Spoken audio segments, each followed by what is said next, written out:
하나님께서는 아담을 사람으로 창조하셨습니다. 사람으로 창조하셨다는 것은 사람은 로봇가 아니다라는 것입니다. 사람에 해당하는 펄스는 원래 하나님의 단어라고 할 수 있습니다. 펄스는 관계적 의미를 하는 존재를 말합니다. 관계성을 가지는 존재가 펄슨이라는 것이죠. 하나님은 영원히 관계적 존재이십니다. 하나님은 사랑이다라고 하죠. 하나님이 혼자 계시되 사랑이다라는 말이 성립될까요? 사랑스러운 존재나 사랑이란 느낌을 갖고 있다는 것이 아니고 사랑하신다. 그런데 하나님이 혼자 계신다면 사랑을 어떻게 하실까요?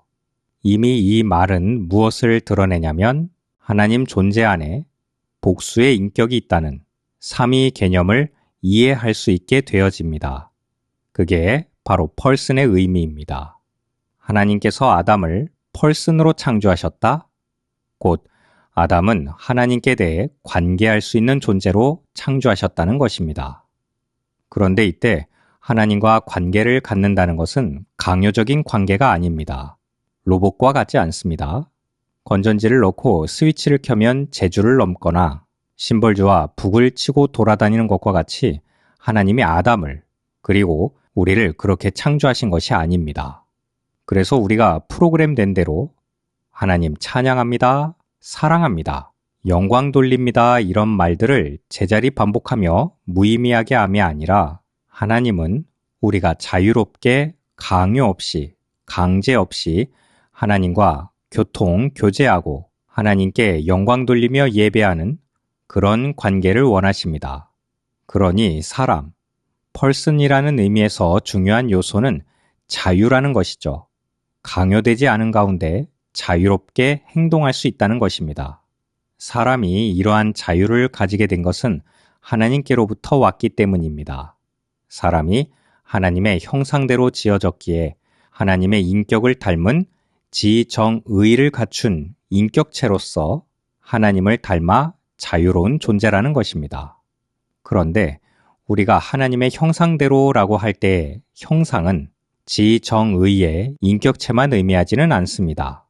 형상으로 번역된 히브리어는 문자적으로 만들어진 우상과 같은 동상이나 상이 시각적으로 드러나는 형태로 광화문에 서 있는 이순신 장군 같은 그런 동상을 떠올리게 합니다마는 고대 근동의 개념은 신의 임재가 그 자리에 있다라는 것을 나타냅니다. 그래서 하나님이 아담을 창조하실 때에는 첫째, 하나님과 자유롭게 관계하는 자이며 둘째, 하나님의 대리 통치자다. 누가 보기에 그럴까요? 6일 동안 창조된 모든 피조 만물이 아담을 볼 때 누구를 보는 것 같겠습니까? 바로 하나님을 보는 것과 같다는 것입니다. 그러면 이렇게 하나님과 관계하며 하나님의 대리 통치자인 아담이 처음에 출발할 때 모습을 한번 상상해 보시죠. 하나님께서 땅의 흙으로 직접 빚으셔서 생기를 그 코에 불어넣으시니 이제 아담은 살아있는 존재가 됩니다. 즉, 아담은 이 존재의 첫 순간부터 하나님을 알았습니다. 그럼 이때 아담이 하나님을 알았을 때 하나님을 누구로 알았을까요? 같이 사는 이웃 정도로 알았을까요? 요즘은 한 건물 안에 있으면서도 윗집이나 옆집에 살지만 이름도 모르고 무슨 일을 하는지도 모르고 몇 날 며칠이 가도 얼굴 한번 보기 어려운데 그런 이웃과 같은 상태로 하나님을 알지 않았습니다. 아담은 나를 창조하신 분이 하나님이시다라는 것을 알고 있습니다. 그러니까 아담은 인생이 출발하는 그 순간부터 하나님께서 나를 만들었구나. 나는 하나님과 교제와 교통을 할 수 있구나. 하나님을 예배한다는 의식을 갖고 출발합니다. 하나님과 아담의 관계는 언약 관계이면서 주종의 관계, 하나님을 섬기고 예배하는 관계, 나에게 생명을 주신 분이라는 의미에서 아버지와 자녀의 관계, 군주이며 백성의 관계. 아담은 이런 지식을 가지고 출발했습니다. 지금 타락으로 인한 죄책으로 오염이 많은 우리하고는 다르죠. 하나님이 만드신 인간으로서는 완벽히 만들어진 상태입니다. 그런데 하나님이 여기 아담에게 선과 악을 아는 나무를 주셨습니다. 직역하면 좋은 것과 나쁜 것을 알게 하는 나무입니다. 이 나무의 열매를 먹지 마라. 먹으면 죽는다. 아담과 하와에게 있어서 이 나무의 의미는 무엇일까요? 아담과 하와가 동산을 다니면서 즐겁게 제사장으로서의 일을 합니다. 재밌게 삽니다.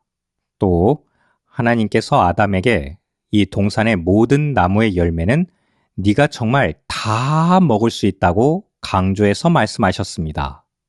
즉, 아담은 모든 것에 대해서 자유합니다. 하나님의 명령에는 긍정적인 것에 더 초점이 있습니다. 반면 부정적인 명령으로 좋은 것과 나쁜 것을 알게 하는 나무의 열매는 먹지 마라고 하시는데 곧 이 좋고 나쁨을 알게 하는 나무에 대해서 너는 자유하지 않아. 이 좋고 나쁨을 알게 하는 나무에 대해서만큼은 너는 자유가 없어. 그러니까 너의 자유는 여기까지다라는 것을 말씀해 주십니다. 그러니까 아담이 오다 가다 항상 동산 중앙에 있는 이 나무를 볼 때마다 무엇이 생각이 날까요? 하나님이 하신 말씀이 생각나고 말씀해 주신 하나님이 생각나죠. 그러니 이 나무는 아담에게 있어서 하나님을 기억나게 하는, 하나님이 계신다고 알려주는, 하나님의 말씀을 되새기는 장치의 역할을 하게 됩니다.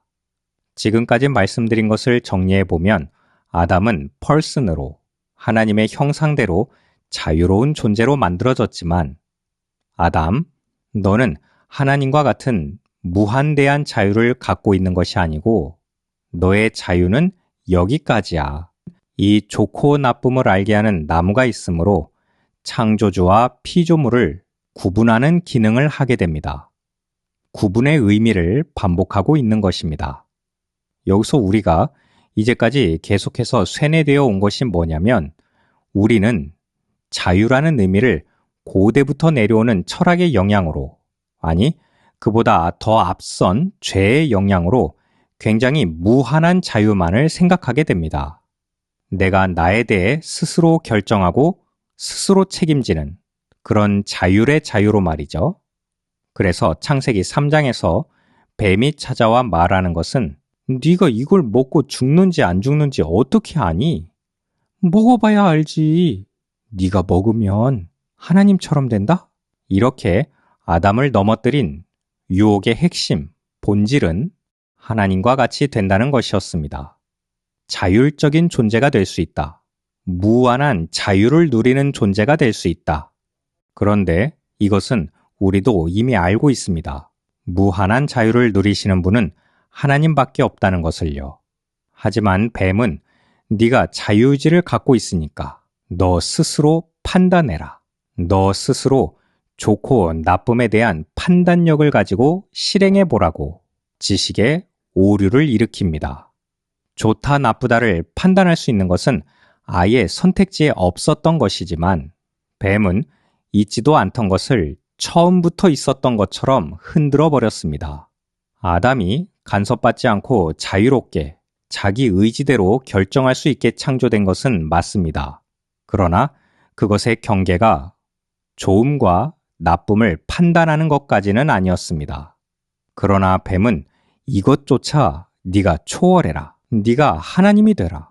너 스스로 하나님이 돼서 진짜 죽는지 아닌지 네가 알아봐라. 네가 하나님 되자. 바로 이 오류에 빠져 넘어간 것이 타락이죠.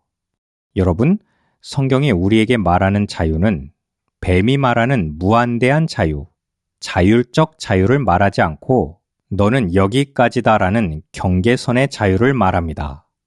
아담은 펄슨이자 하나님의 형상으로 지어진 온 피조 세계에서 하나님의 대리 통치자입니다. 이런 인간을 모든 피조물들이 바라볼 때에는 인간이 마치 하나님과 같은 존재로 보이죠. 그러나 인간은 하나님의 형상일 뿐 하나님 자체는 아닙니다. 이처럼 인간과 하나님 사이에 건널 수 없는 선이 있음을 보여주는 것이 바로 좋음과 나쁨을 알게 하는 나무의 열매를 먹지 말라는 명령입니다. 이 명령은 인간이 하나님의 명령을 수행하는 자라는 사실을 실제적으로 그리고 상징적으로 보여주고 있습니다.